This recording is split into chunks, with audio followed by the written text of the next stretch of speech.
Now live to Green Party co-leader Metiria Turei. Kia ora, Ms Turei. Thank you for joining us this morning.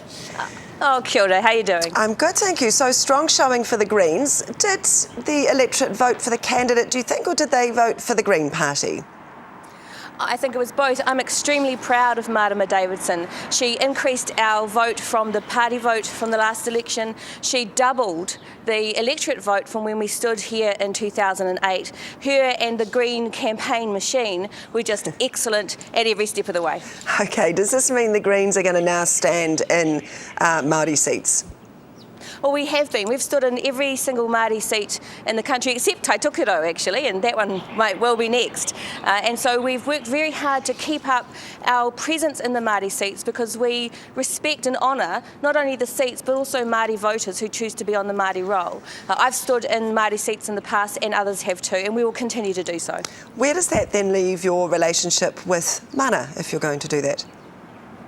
Well, Mana is going to fight for the Māori seats as much as anybody will. They ran a good campaign. They got the result that they got. We are focused on ourselves and on the Green kaupapa and presenting that to Māori voters. And we have excellent candidates. Metiria Davidson was an excellent candidate in this contest. I think she was the most professional, she was the most passionate, and that showed in all the work that she did. And the great result we've got, I think, is due largely to her and her work. Where do you think your votes came from? There's some suggestion they came from the Legalised Cannabis Party, that they swapped and voted for the Greens. Our votes came from people who believe in the Green kaupapa and who supported Metiria Davidson. Nobody owns votes in this country. You have to go out there and promote your policy and your people, and if people believe in those, they will support you. There's no ownership of votes in this country. What about your relationship with Labour? Because by standing in these electorates, aren't you splitting the vote there as well? Well, again, the voters are entitled to a choice about who they want to vote for. Parties put up people and policies and offer those to voters, and they're entitled to make those choices. Again, nobody owns the votes anywhere. Labour doesn't, Mana and Māori don't, the Greens don't. We need to fight for those votes too. But at the same time, you're talking about going into a coalition government with Labour. Yep. Well, we may well do that in the future, and in doing so, we have to make sure we have a strong Green caucus that I hope Metiria Davidson is a part of after the next election.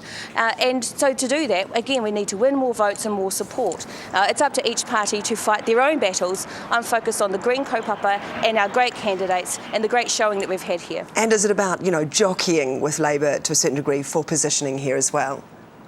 No, it's not actually. I mean, Labour is going to run their own campaign, other parties will run their own campaign. You have to fight these battles on your own merits. Now, if you're fighting other parties, then the voters can see that and they find that very distasteful. I suspect that was behind the Maori Party poor showing in this electorate, is that people don't like parties to fight with each other. They want you to be focused on them, their needs and their concerns, and that's what the Greens did. Would you like to see the Maori Party survive? Because there's some suggestion this is the beginning of the end here. There's been some infighting among its leadership. Would you like to see the Maori Party survive as a political party? I would. I think it's good for our democracy to have more parties contesting the election. I think the big concern is for John Key, actually. He is seeing his support parties across the board start to flail. United Future now no longer exists, but for Peter Dunne as an independent, the Maori Party is losing support across Maori voters. That does pose real difficulties for John Key at the next election. So I think we are looking very seriously at a progressive government after the next election, and the Greens want to be part of that. And by doing so, we will put forward our Green kaupapa and our great candidates as we've done in this by-election. All right, Metiria Turei, Green Party co-leader, appreciate your time. Live for us from Gisborne this morning. Thank you. Kia ora.